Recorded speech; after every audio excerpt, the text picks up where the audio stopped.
So sometimes when you're supposed to be doing 50 in a construction zone, people do 50. Sometimes they do less than 50, and I get it.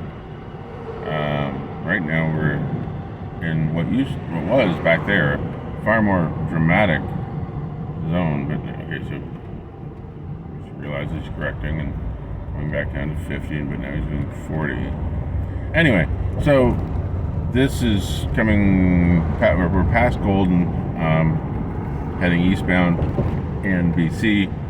We're heading towards the border and Canmore, which is a ways off, about 120, 170, 100 and some odd kilometers away. I've got 313 kilometers of fuel left, so I'll get there without problems. There's no construction going on today, but we're still going slow, and that's fine. All the better chance to see the dramatic landscapes that are here. And he's hitting the brakes again, but yeah, that's because his speed crept up again. I'm not trying to pressure him, but we're waiting. I've got 1,700 cars behind me, and we're just cruising slowly.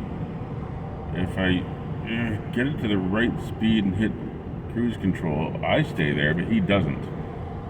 So I can stay at a roughly constant speed, but he's not. He's using his brakes a lot. As I found in the last bunch of mountains, using your brakes a lot causes other issues.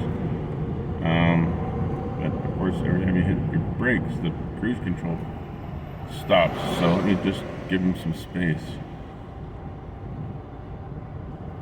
And cruise control doesn't work below 50, so it's annoying. Let me get up to 50, hit cruise control, give him some space to work with, and then maybe everything will work out. Nope, there we go. We get it? Nope, we're creeping up again. It's really hard to stay at 50, to be honest, with these hills. Now, I appreciate one thing here, and stop docking people. We have a lovely new highway and all this stuff being arranged, but we have untouched river down there, which is doing its thing being a river. And I'm going to move over too, because even though he's frustrating, there's thousands of people that really want to go faster than us. I don't know these guys at all, that's okay. But now we get our speed back, and I can go faster, yay! So I'm going to take myself up to 90, which is what I typically sit at, not to be a pain to anybody, but because it seems to be a fairly efficient speed for the Jeep for its mileage. When I was hauling the trailer, you can't even do 90. When I was hauling the trailer on the way out, my fuel economy hit 18 liters per 100 kilometers, 18 plus, potentially 19 to be honest. But now without the trailer, I'm happily back down to a somewhat normal, like 12 or so. This guy's fun. Getting away from him. He's being weird. He's one of those weirdo drivers. There we go. I'm going my speed. And now he'll probably speed up, but whatever. Nonetheless, yeah, driving on the Trans-Canada has a lot to do with patience. I think patience is something we need on a day-to-day basis these days. When people say something that you don't agree with, it's best not to get angry about it, or even come head-to-head with them. They might be upset, and they might be demanding for you to follow and believe what they have to believe, but you can also temper that and say, I understand why you feel that way. And I, in some ways I agree, but in other ways I think this is better for us. Like having a more forgiving society. Like when somebody cuts you off in traffic, most likely they didn't mean to. Now, you can tell if they meant to, but most likely they didn't mean to. And if they did mean to, it's like, wave and smile. Sorry, even if it wasn't your fault. I mean, just wave and smile. Have a good day. Take care. Live a good life. That's the key. Live a good life. And we're all going to live better lives if we're happier around each other.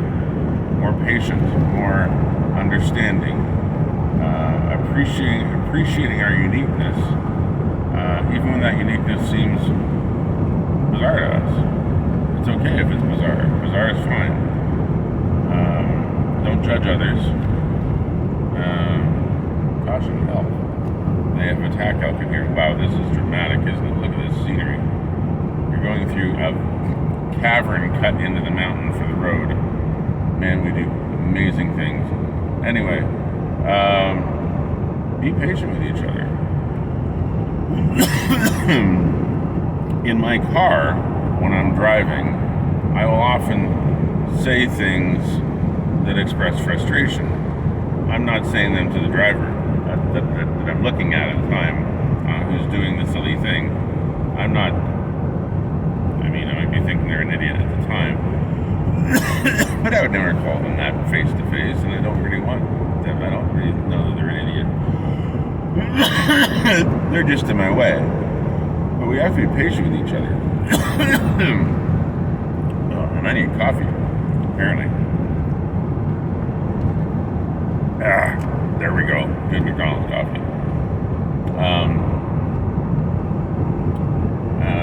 We need to be kind to each other. We need to help each other.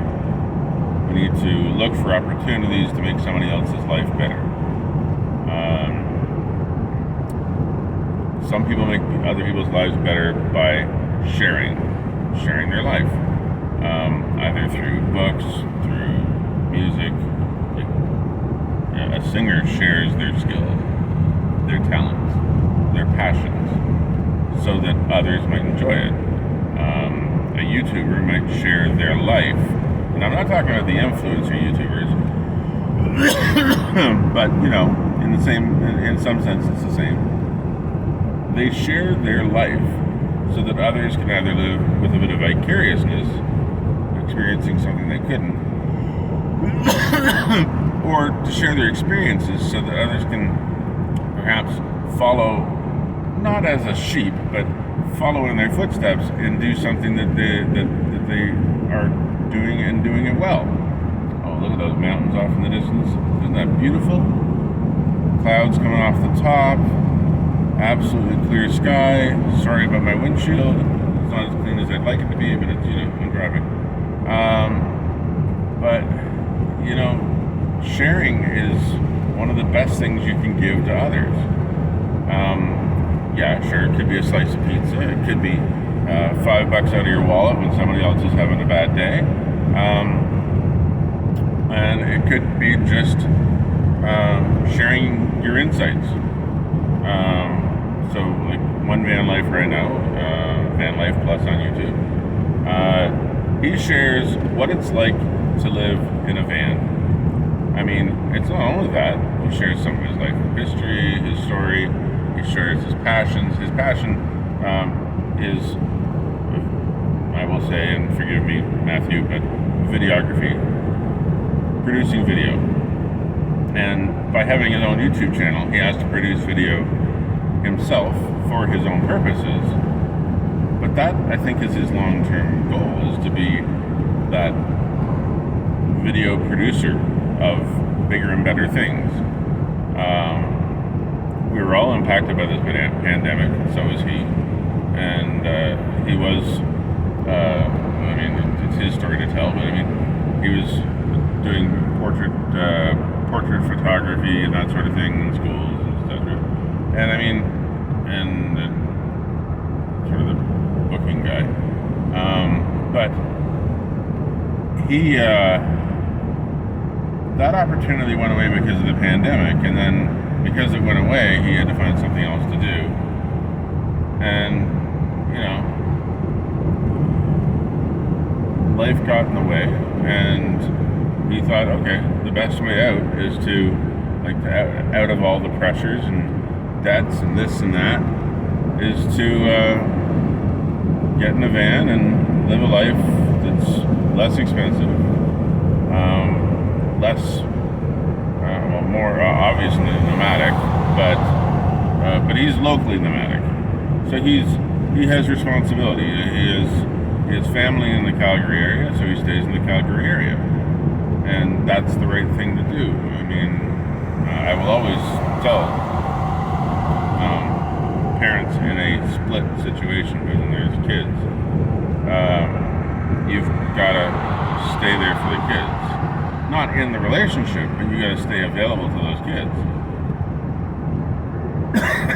Sorry. I'm not the editor. You're not getting edited versions, or I don't cough. Anyway. So you make do. You find a way and you make do. And his method of making do is to get in the van and do that and do the YouTube channel, which ends up being a source of income, which is fine. And there are people who say, well, you don't really work because you're just doing a YouTube channel. It's like producing videos is actual work.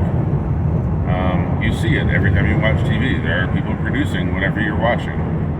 And in this case, Matthew is sort of his self-employed video producer and storyteller and everything else. He does a good job. He's a good guy. He's got a good community going. His van is referred to as Lucky by name, just like my Jeep is referred to as Sandy. And the people that sort of follow, support, and appreciate Matthew, we refer to ourselves as Luckies, people that are in a video virtual sense in the van. But it's a good community of people that care about each other and care about each other's success and hope that the best outcomes show up for everybody. He's got a friend, Amber. She's a lovely person. She's out of Ontario, van lifer, and I mean van lifer, but also last I heard she was working out of Canmore, just because you got to do what you do to survive, and she seems to be living a good life. I mean, maybe not a wealthy life, but she's doing okay. And I would, if I could help her live a better life, I would. I don't know how I would, but if I ran into her and we had a chance to talk about careers and such, she was looking at being a web designer, that sort of thing, and it's like, well, yeah, that's a thing. And it's a good thing to do if you have the skills for it, and and you can gain the skills, and there's good resources. But it's also a tough gig to get into, and it's in a form that's, well, unless you're really good, you won't have a great paycheck. You can be, and the market's changed. Years ago, I did the web design stuff, and I did a decent job of it. I think I was pretty good at it. I worked with my sister, and she was a graphic artist. I mean, part of what I did was working with my sister, and she was a graphic artist. And,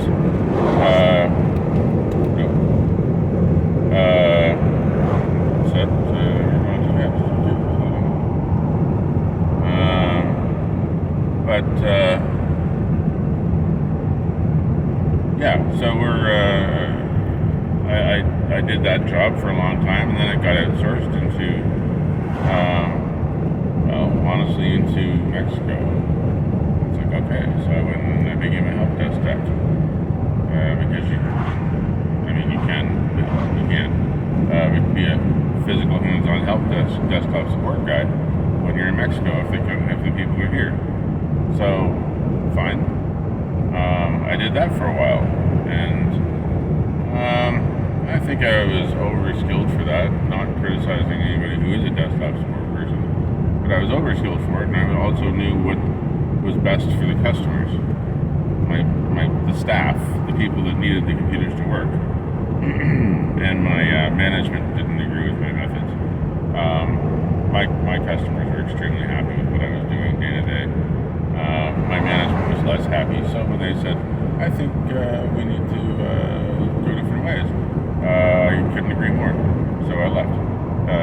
And because they said at first they had to pay me some severance, I didn't mind that. But then, let's see, what else? But then, what did I get into? I was doing desktop support and stuff like that. Now I'm back into enterprise support. And enterprise support is interesting. It's very specialized. You have to have a lot of patience, and yet I think you really need a good technical base to give good support. You have to be a creative, problem-solving thinker type person, and you need to understand the tech, the underlying tech, not necessarily completely, but you have to have an understanding of it and be able to seek the solution, and sometimes in a creative way. I don't mean that as in a sarcastic sense. I mean creative as in sometimes the solution doesn't appear on the surface, but after you dig a bit and you get into some of the nooks and crannies of the operating system and the network and the various sort of pain points in the whole design, you sometimes find those bits and pieces that you need. So anyway, that's just me getting into enterprise support, and this is a long run from Amber and her wanting to do web design. I mean, I don't know if she still wants to do web design. If she wants to do web design, I'll give her my best advice, and I will send her the best books, either electronic or physical, to help her get through that, because it's a rewarding career if you're the creative sort that likes putting things together. I really would like to get back into it. I just need a thing to do, a purpose. But there's so many frameworks and such now that it's a very different game. When I was doing it, I would do things direct, raw, and my own ways. And when the frameworks came in, it was like, okay, so now I have to find a different way of doing things. And I never really got into it because I went in a different direction. But I really need to. I really need to look at those frameworks and get to know them a bit better. I've dabbled with them, but I haven't actually put enough into them. So, yeah, that's not my focus right now, so I haven't done it. But being into those frameworks could really help me get into more of a development role where in the company I'm in. Of course, I don't need developers. I need enterprise support, which, I mean, as much as I really, really need enterprise support and get things done, I also kind of feel bad because I'm on vacation. Not that it's a vacation in the traditional sense. Traveling across Canada. This was a mission, not a vacation. But still, these are things that sort of go towards figuring out careers. Amber's she's an interesting character. I don't know her well enough.